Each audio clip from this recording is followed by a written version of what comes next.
Good afternoon and welcome to our educational mini forum about bunker prices.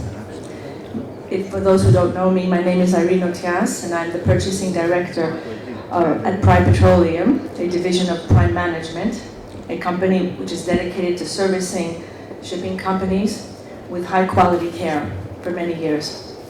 We at Prime enjoy meeting the challenges for our clients and provide 24/7 marine fuel and lube servicing with the aim to reduce costs for our clients. And today you will see how we can help you save money for companies in shipping and not only.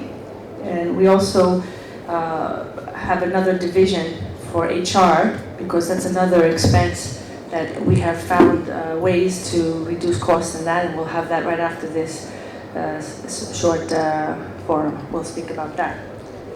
As you can see where it says, buying bunkers is not rocket science. It really isn't. But it is complex, and it's become complex more and more. So bunker business is a world of its own. It involves many people, rules, networks that are built over time on trust and relationships. And it's worldwide, like shipping.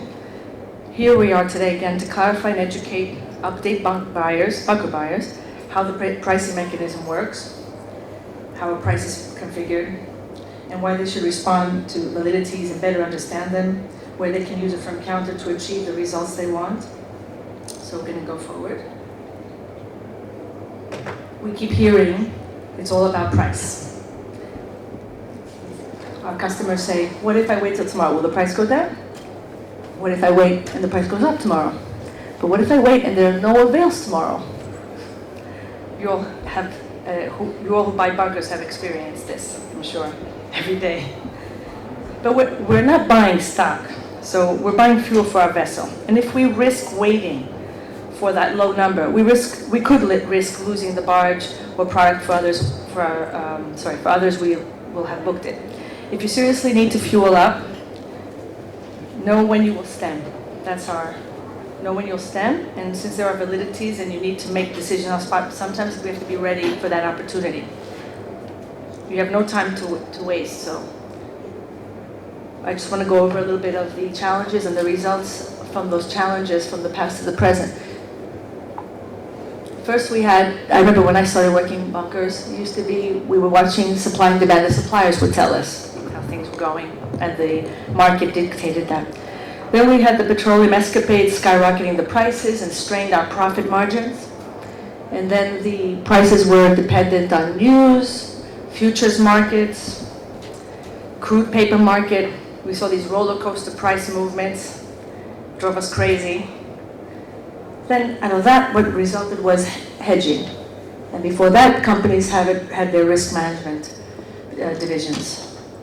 Now people are buying bunkers and they hedge on the side. When I mean people, I mean suppliers and some shipping companies. So what's next? Let's see. Crude prices. That's another subject. It's another seminar too. Predictably unpredictable. Not in our control. So I found a prayer to give to those bunker buyers. It's from the Shipbrokers Anonymous.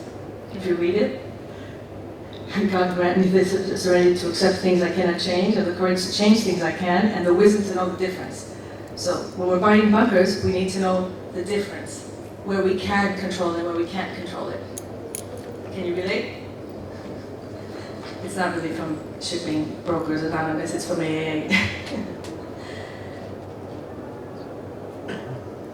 So, the possibilities and the probabilities. What are the possibilities of good numbers when crude is climbing up? What can you do about it when crude climbs up? Do you flood the market with inquiries and then start bluffing and get a good price? Do you have 3 offers? You get 3 offers and you deal only with the lowest one? Do you firm counter? The hit or miss style versus planned and strategized style, whatever buying style, it's like playing blackjack sometimes. It could be a game of good luck or bad luck. And if you know the rules, luck could be on your side. So when we talk about luck and games, I like now to take us somewhere where we all have been. Welcome to the Casino El Bunker del Mod. Buying bunkers has become like being in a casino. The casino-like activity has stressed us all, and we at Prime are calm, cool, and collected to make your lives easier. How many people here are buying bunkers, actually? Can you raise your hand? Who's buying bunkers for business? You are. Yeah, you're representing companies that are buying bunkers. So what do you need to do? You need to win. If you're in the casino, you need to win, but you also want to win the best price. Low number. So that the objective is to win. You want a boss with a great big smile like shiny pennies, don't you? Now, how does one win? That's the key. Well, like in any game, one plays to win. Knowing how to play. The players, the rules, the trends and conditions, facts. If you understand and respect them, you might be a winner and you might play really well. These are the players. Let's meet the players. The buyer, they are the heart. They start the game and they dictate it. If they only knew it, that they dictate it, they do dictate it. The physical suppliers, they deal the prices. The traders, they are the credit card. They buy and sell for the buyer. And the bunker brokers, who guide, execute, and offer strategies, winning strategies. Then you have to know the rules. We're getting to the price part. But these are important rules to obtain a good price. If you offer the necessary details accurately for your price offer, or if you don't really want a price offer at that time and you want indication, it's good to get updated and know all these things. I'll read them to you. Just go by quickly each one. Provide the necessary details accurately for price offer. Get updated on port conditions. Know your sellers and or suppliers' contract terms and conditions of sale before you actually close a deal. Know your port's special terms and conditions, extra costs. Provide notice for the deliveries and respect the time validities. Fix forward pricing, that's another subject. I just put that in there because it could be a rule. It might help you get, at the end of the year, if you fix forward or spot forward, it might be helpful. And honor the payment terms by paying on time. Don't delay or repeat the inquiry. Many suppliers don't like to see the same inquiry many times during the week. That doesn't really help get a better number. It actually aggravates them that they have to deal with the same vessel, same inquiry over and over again. So that's why we come in and help and see if we get you an accurate indication. And then when you're ready for the stemming part, we can do a firm inquiry. Don't overwhelm the supplier with more than 3 channels. Don't delay payment. Don't allow credit lines to expire because you need the credit lines to buy bunkers. Otherwise, it's cash basis. And last but not least, don't give firm counters when not ready to stem, or unreasonable ones, or even cancel a firm counter. These are don'ts because the supplier remembers these things. The facts of getting a price, we need the who, what, where, when, how. It's self-explanatory. We need to know the account, the ship, the port, date, everything, bunker call. And then we have what we deal with every day, the pressure of time validities. Once we do get that price offer for you, we have the price offer. Now, Mr. Apollonos, who received from Posidonia shipping company, who received this offer in Singapore for his vessel Curayo, needs Curayo, 600,000 ton, 900. But actually, that's not a bad price. But Acropolis Sport Bunkers Limited has seen business from him before, and he's able to give him 30 days credit because he knows that he's a good payer and he's going to pay on time. If he didn't, he wouldn't be able to get that. We'd have to go to a trader or somebody else to fill in.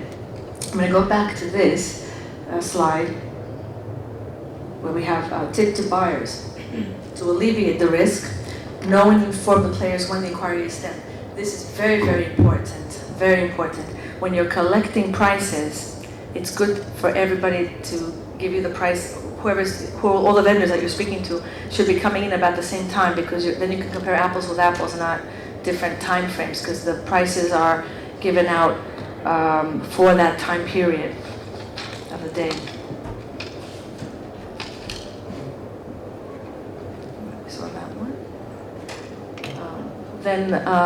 sometimes we're asked for indications, either plats or from the supplier, and we just want to remind you that it's these indications are purely arbitrary, that they're at that moment what the suppliers are working on. So you could use them as a benchmark, but don't expect to get them. If you do, if it's a low number and you get it, it's very good. These are the pricing factors that suppliers and all of us have to know to be able to get the price, and the supplier will speak to us about it in a little while. Port conditions, the product of transportation avails, the number of suppliers in the port could be one supplier only. If it's one supplier only, it doesn't mean that you'll have a chance of getting a better price, because the supplier is not going to play against himself. He's not going to compete against himself. And don't forget, it's all news related, Brent, WTI, the key market predictors here. This is, I wanted, does this work? Okay, I'm stick here because I don't know how to use this. The key market predictors right here. That's a very nice tip for you all. If you know these things, thank you.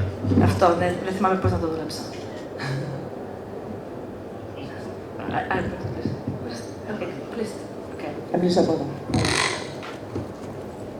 Okay. Where was that? Okay, the key market predictors: supply, demand, weather conditions, refinery shutdowns, rebellions. These actually affect the crude. That's why I put it up there, because that's another sector, like I said before, that we have to be aware of. This here dictates our life. This page. We open it up from the morning till we close, we watch it. The light crude, the Brent, and the gas oil. The ups and downs dictate the ups and downs in the market every day. They don't only just affect the fuel cost of your vessel, they affect your everyday life, actually. And they are not controllable. Let me go back to this for a minute. Newcomers. Welcome to everybody else who came in today. So, later on we can go back to them if you have questions. So basically, a bunker buyer is looking to make the best buy he can that day. And I say the day because bunker prices are on daily time. For those who are not bunker buyers, that's why I asked the folks around this. It's not, prices are not posted somewhere and we just take them and give them to you. Every vessel, every account is observed and watched by the suppliers, and they make their own judgments and decisions. So we have two ways. The bunker buyer can buy via lady luck, make it like a hit or miss kind of situation. If the timing is right and the variables are all there, he might get a good price, but maybe not. Or he can plan ahead, which most of my customers, our clients actually do. They plan ahead and they strategize. They choose the supplier, the trader that they want to work with, and the broker. They decide whether they're going to give their feedback. And giving feedback is very important. To give feedback, because you never know who's going to be interested and keen to come down and get you that best price. And then, of course, that time validity again, situation comes up and you have to respect that. Ultimately, although the buyer, being the heart of it all, does have a power, has the power to direct the scenario, the supplier might not be able to meet the needs. So we need to respect each other's positions, the buyer and the supplier, for a mutually beneficial outcome.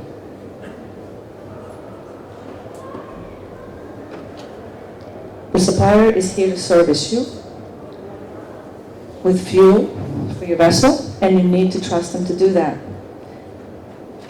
Here with us today, we have a Greek supplier who has made us all proud and has covered the whole globe with the name of the Aegean Sea on his trademark.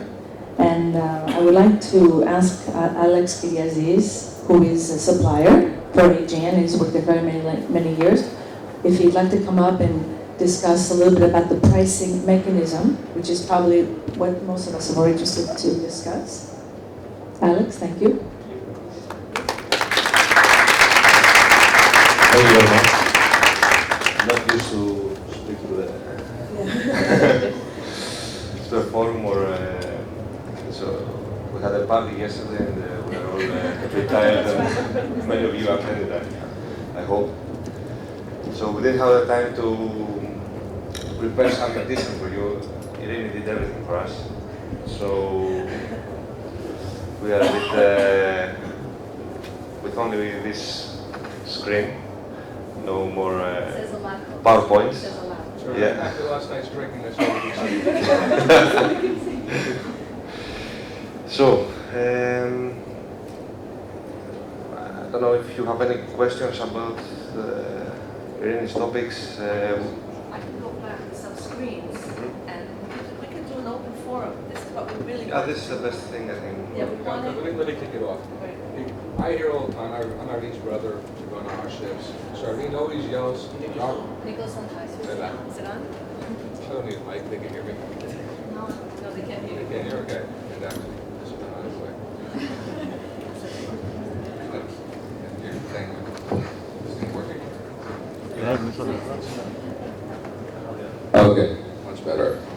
What I was saying, for those who didn't hear us, is I'm Irene's brother.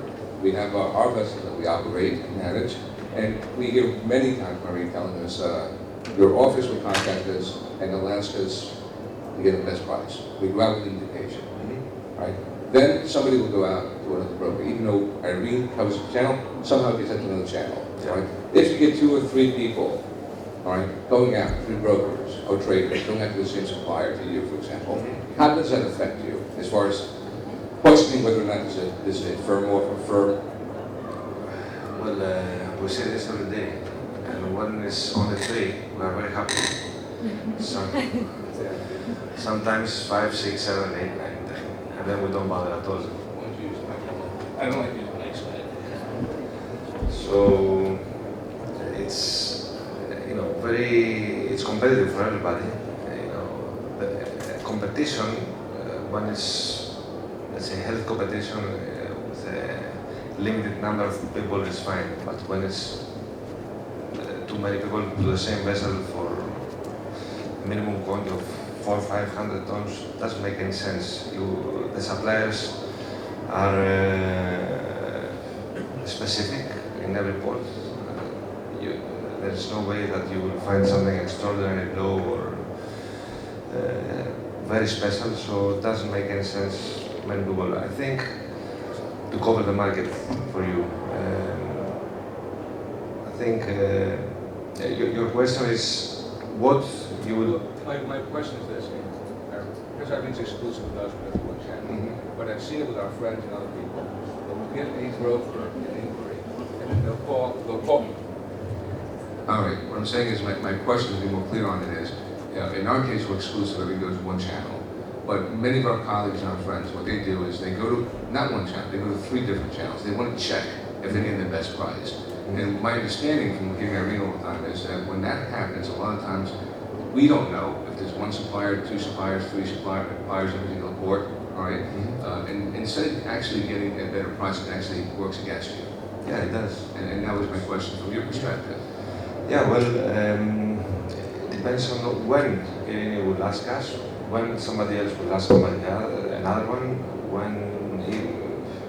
many things can affect, let's say, the indication you may see and somebody else or one of your friends' vessels may see. And then, when you trust somebody and you give your inquiry, you have to be sure that he will do the best job. And many times, people think that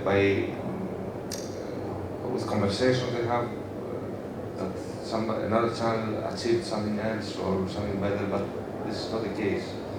And I'm not sure if I'm covering your. I think you did. I don't think by sending inquiry to many people you will achieve something better. If this is the question. Basically, the trend was always to send it to a lot of people. That's why I've been flooding the market with the inquiry, because that would cause the competitiveness, and therefore the price will come down. But what they're saying is that the suppliers will not entertain that anymore. The last 5-6 years, it's been less and less entertaining, because it's too much time-consuming and taking up energy when there's so many other inquiries that they have to deal with. They can't be dealing with one vessel all day with 5 different channels. They will choose the first or the second, and that's it. They'll get the best price there, and take it or leave it, kind of thing, right? Well, yes, I'm dealing with Fujairah mainly. My colleague Maria is dealing with Las Palmas and Barcelona. Fujairah, we see about 25-30 inquiries a day, sometimes even more. And out of the 30 inquiries a day, we see from 3, 4, 5 channels every inquiry. That's getting really tired, and doesn't help anybody. At the end of the day, we just cannot bother, to be very honest with you guys, and we cannot really lose time to offer the same price to everybody. We try to support the first 2 channels and just either fix it or lose it and move. We cannot spend all day with... Okay. Let's go on to a second question. Anybody have a second question? I see a lot of good clients here. Everybody's happy with their bunker buying? Do you feel stressed at all? Sometimes? Sometimes, yes. Validities, I would like to ask to comment about some validity. Validities. About that. We give validities almost every offer we give, because behind us we have a team from the cargo department who is hedging everything. What we also buy, it's not our oil, of course, we buy, and we have specific time. When we offer a price in such a dynamic market, and with the fluctuation of the pricing within a day, you can see many changes. We have to take actions behind to protect ourselves and our positions as well, which are huge in many places. So when we give a price, we... Yes. Because this is all what it's about. Change within minutes. That changes in minutes. And can change rapidly, up to $1 or $2, sometimes within a day. And if you translate this $1-2 in Brent in the bunker market, can be $10 per metric ton on what you guys buy. So when we give a validity, it's not to press everybody to buy or whatever, but within the 20 minutes we give or 30 minutes, we are able to cover our position behind, and we have a team who is doing this. And can be a couple of actions. We may sell 1,000 tons of fuel, and behind that, our cargo department can do 1 or 2 actions with paper market and with other areas as well. We may sell something in Fujairah, and they can do something in Singapore. They can buy paper bag in Singapore, and this is the only reason we give the validities. And we appreciate when people understand why we do it and they follow the validities.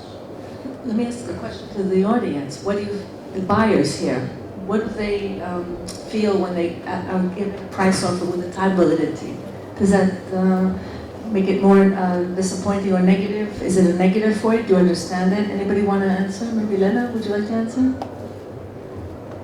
No, I feel more comfortable when I have validity because I can evaluate all offers at the same time and choose with whom I go. Anyone else want to say But something? Lena is an exception because mostly the buyers, they don't like the validity because they want to take their time at the end of the day in order to decide what to do and to play even from themselves with the market. So this is something that we're facing every day, meaning people that they don't like to put validity, to put a time limit. And I have to be honest, especially with big owners, they don't like it. So you're an exception, Lena, for sure. Yeah, sure. This is, I just want to say something. Yeah. This is why I made the slide saying the pressure, because I hear that from our clients also, that the first thing is, oh, I can't decide in 10 minutes, you know. But the thing is, if you know already that this is how it works with validities, why not organize it so when that time comes, you know you're going to have to make a decision in 10 minutes, so you won't just go out in the morning and get a price. If you're going to be making a decision around 1 o'clock in the afternoon, or if it's Singapore and you have to make a decision by 1 o'clock or 1:30 because they close, or China, you would just go out with that you go out with that firm inquiry around 12 noon, and then you know that you'll get your price about 12:30 or 1 o'clock, and you'll finish right there and then, and it's better for you also. Anybody else want to add to this? Any other buyer? Okay, don't be shy today. We're all friends here. You want to move on to anything else? Good. We can talk about credit lines also, which affect the price. If you want to say something about credit lines. Well, we stick to the 30 days credit as AEGEAN, of course. Go to the inquiry. Yes, the inquiry. Yes. Price offer? I say, here's the price offer. Over here. No DNB, oh, right. No DNB, no Maritech, no Visual. No surveyors at all in Singapore, hopefully. Yeah. As I can see over Nobody. That was a long time ago. I changed the dates. Singapore specifically, we are not the cheapest supplier. We know this, and we know why we are not. Why? Why? Better no comment anything, but you will get what you order, because you will get without surveyors, without anything. You can see in Singapore what is going on. A benchmark basis MOPS, not bunker wire, plus bunker wire, or MOPS is the benchmark in MOPS Singapore. Is the mean of Platts? Of Platts Singapore. Yes. Singapore. And you may see MOPS at 612, and you'll end up buying at 600 many times. And this is not a case, because usually we buy basis MOPS plus a premium. And apparently what is happening in Singapore is everybody wants to buy MOPS minus 15 or whatever. How can that be? It can be no DMV, no surveyors at all, no, and this is why Singapore tried to change regulations so many times, now with the Coriolis flow meters, compulsory. So they try to minimize the losses they have on the quantity. Not to get off too much track going to quantity, but the truth is quantity and price are relative to each other very much, because you might get a very low number, but you might not get all your quantity, maybe. It's obvious, you know, when it's MOPS minus 10 or 15, that something is going on. And we know that we are.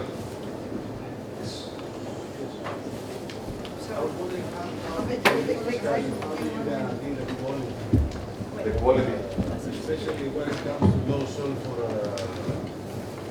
down when you have 0.1, and how you get caught in an examination from a port state, and you have 1 Can you please repeat the last? Yes. How can you guarantee sometimes the quality that, irrespective of the price, the owner gets, especially when it comes to low sulfur fuel, and where you have to be 0.5 or whatever it is, and you get 0.51 maybe, and then you get a fine. How can you guarantee that? How can you, not guarantee, how can you safeguard that and protect the owner from? I can answer you.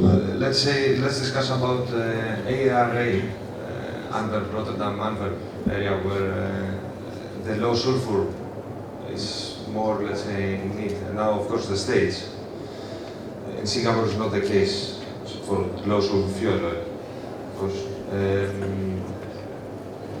We guarantee, as a company, not every company, for everybody is the same.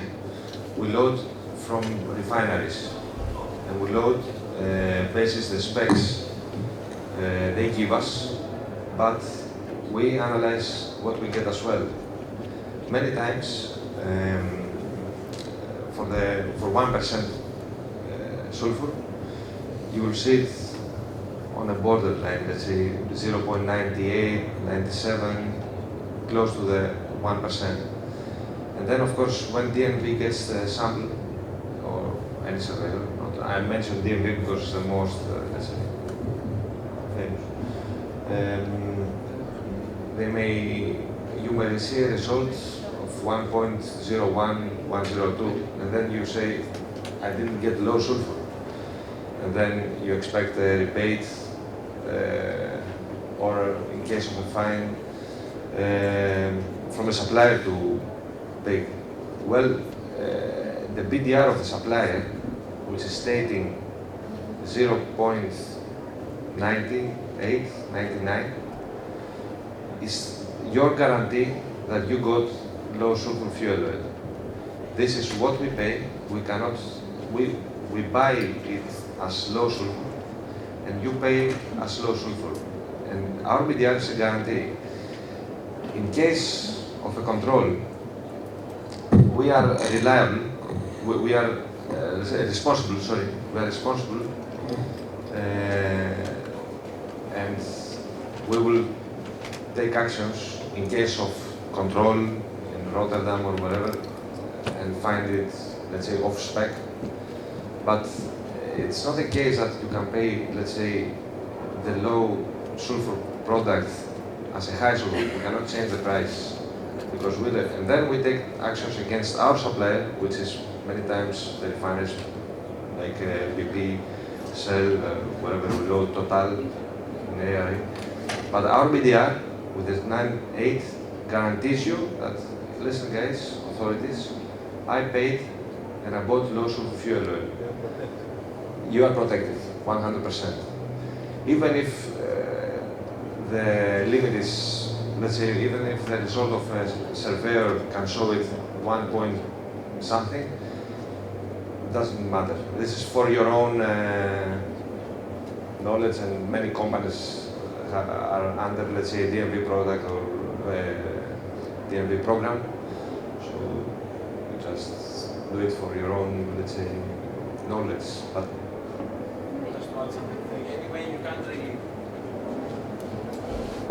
anyway, you can't really be talking about 0.98% in 600 tons. If you take a sample in the beginning or the end of the fueling, the badging, then you can't really be sure it's going to be 0.98 or correct. 0.02 extra. Correct. It's correct. The sampling procedure is also. You can take the first 102 tons and be 0.98, and then the rest 400 tons at 1.5. So well, this is exactly. Just when you're finished, another question. How many people? I mean, I'm completely off, but how many people could be involved from the actual supplier? You know, the bulge, then the IFO, whatever, up to the actual, the vessel. I mean, the broker. How many people could be involved as a maximum? I mean, could be sometimes depends. But could be 3-4 channels before the end user. Sometimes, yeah. We can see brokers giving it to traders. Traders are covering the market, so we have a supplier, a broker, a trader, and the end user. So can be involved. Even more, yes, if the chain is bigger. But to finish about the low sulfur, we analyze, we don't get a product, we just, with the specs we get from the refinery and just offer it. We analyze twice, and especially when we have storage, we're gonna buy 30,000-40,000 tons cargo, which is very often for us. We're gonna triple analyze it. We are not going to put an off-spec product in tanks and then supply 100 or 200 vessels off-spec product. Then we're gonna end up with serious problems. Thank you. You're welcome. I would like to direct it back to the hedging, if I may, and if somebody wants to know, because Mr. Poliros had a good question about how many people are in the chain. That's the front part of it. The back part of it, with the hedging, is another 2-3 people, maybe the cargo people, the stock people, stockbroker people. It's a different department. It can be many people behind this. This is why I said the bunker industry is a world of its own. It's very complex. Yeah. want to say something about the hedging part a little bit? Hedging, actually, I'm not The expert. the expert, so I prefer not to say anything about hedging. But we have a team and we have a quite big meeting room, and you are all invited in our office. That could be to a do next a forum. nice Yeah. presentation about hedging and fixed price forward. Can you say something about the fixed price forward? The spot forward ones? Again, it's not my area. I can Maybe tell you Maria? that now with the market. Maria or Anna? Maybe they know? The spot price, okay. The backwardation on the prices, it's advantage if somebody knows that he can buy something, let's say we have a vessel in Singapore or Fujairah or wherever in the world in August or September, it's a good time to buy with the market backwardated at the moment, so he may achieve a good level, a better level than what he would buy spot today. And who knows, it's better planning for the cost of the shipping company. For charter companies yes. who have, or fixed, anybody in this room has done?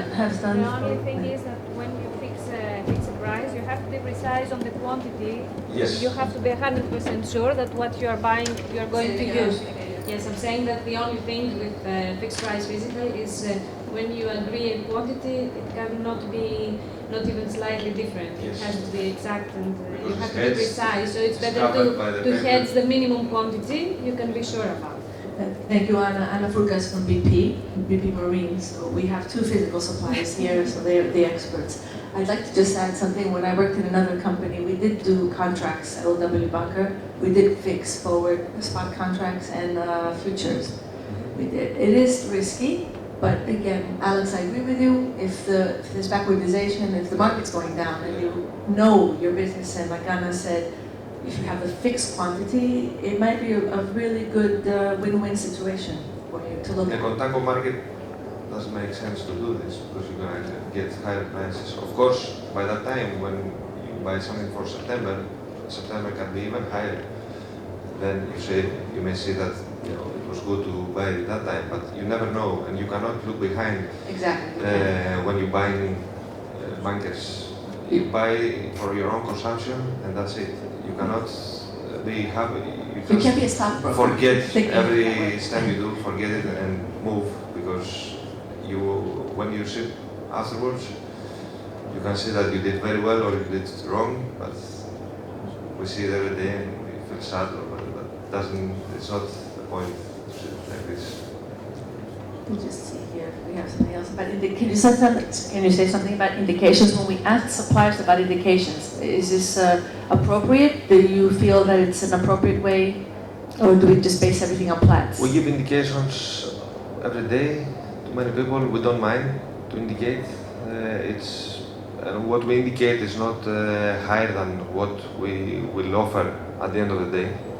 We indicate the price and then we end up fixing a couple of dollars below many times, but we don't add $10 or whatever. Just we need to give a real price, what is out there today. But when AEGEAN makes a price, do they make a price based on Platts at all, or MOPS? So I know in Singapore it's MOPS, like you said. Do you use Platts at all? Yeah, it depends on the area. Every area has different pricing structure. They say that. Yeah. Singapore and Fujairah, Asia in general, we have the pricing early morning around 11:30 and 10:30 during winter time. Pricing factors. Yeah. So we get the. Just about the indication, so what I would like to add about the indication is when we're asking about an indication, it's purely an indication, and it's only for a specific time. Meaning, if you come with a firm bar in about, let's say, 30 minutes, perhaps it could be valid, mostly. But if you come later in the afternoon, perhaps it's not valid. Correct. So this, we have to point it out this to the buyers, because at the time they are saying, even in the internet, there are some, how do you call it, indicators, some companies that are actually doing this, giving an indication, or traders and brokers are giving an indication, they are setting it to the buyers, and they believe that this is the market, that the price is valid for the whole of the day. This is not the case. Okay. Every time, when you ask an indication, you receive an indication for the specific time. not for after 1 day and 1 hour, 2 hours, or the day after, okay? Because they are always checking the prices for before and after. This is not the case with us. They're always looking at the indicators, we're looking about the Brent, we're looking about the Platts. So every time this is the tools that we're using in order to provide you a price. The price is not something that we wake up in the morning and we say, okay, today I'm going to sell the X buyer 300 because I like him. No, this is not the case. The case that behind all the prices that the suppliers are made every day, there are too many factors, parameters that they are using. So the cost of the product, the logistics that they have in the company, everything. So in our company, I'll speak for our company, every day we're having a meeting every day in order to secure the best price for the customer. Okay, let's be honest, okay? The profit is what you want and we want as well. So a better communication is what we actually were looking after. Very good. This is I forgot what profit means.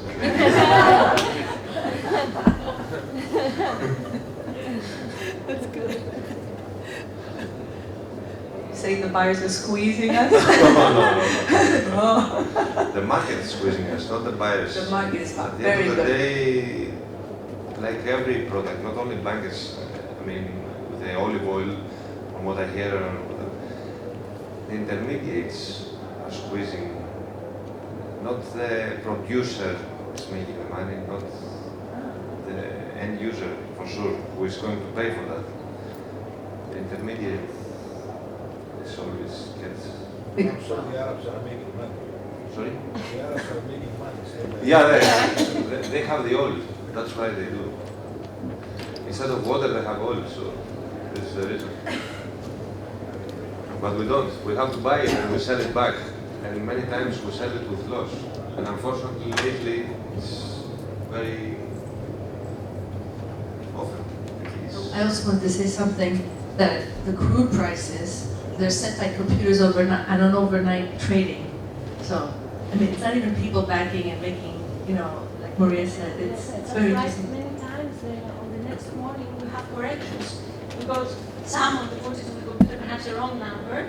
The next morning you see that it's not the correct. Correction of last, Yeah. the previous. So we're facing, we have then to explain to the buyers that the prices have changed because it did not change, but our base market price was changed. Sorry. The solution is not to give the indications. Yeah. No, because honestly, I don't think it helps. Well, our Prime puts out a daily report, but we actually specifically say the time that we got the prices, that we made that report, that it was just strictly that time. This gentleman in the back would like to say something? Yes, I would like to have one question about the price. There is some ad hoc price or some long-term price.